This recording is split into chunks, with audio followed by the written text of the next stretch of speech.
বেটা হে বেডিরা কেমন আছো? আজকে আমি কুমিল্লার প্রতিনিধিত্বকারী অর্থাৎ কুমিল্লার মাইয়া। আজকে আমি আইছি চট্টগ্রাম। আজকে আপনাগরে কইরা দেখাইমু মলা মাছ দিয়া কাঁচা আম আর রান্না করবে নুরতাজ ভাবি। কি নুরতাজ ভাবি কেমন আছেন? আলহামদুলিল্লাহ।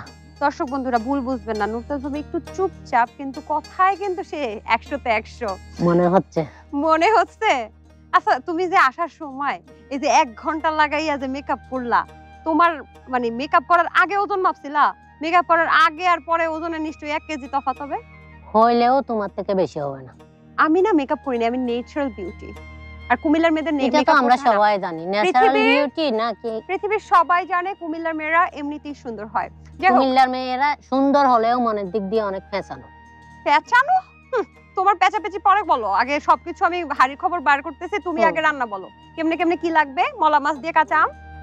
প্রথমে আমি যে চুলায় ডেকচি দিলাম। কি দিব বলো? তেল। এবার লাগবে রসুন, পেঁয়াজ, লবণ দিয়ে একটু করি নরম হয়ে গেলে। কাঁচা আম দিয়ে যে কোনো রান্নাই কিন্তু অসাধারণ লাগে।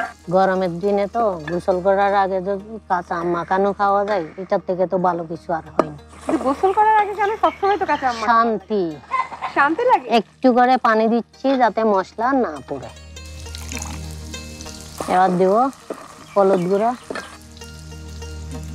তারপর মরিচ গুঁড়া। মরিচ তো দিয়ে একদম জ্বালায় ফেলতেছো।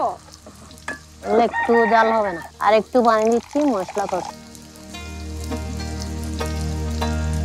হেবেডি রান্না তো পুড়ে যাইবো। যাবে না। কুমিল্লার মানুষকে তো মানুষকে হেবেডি হেবেডা বলে, জানো তো তুমি? শুনছি প্রথম, কুমিল্লার ভাষা তো তেমন শোনা হয় না। এবার আমি মাছগুলা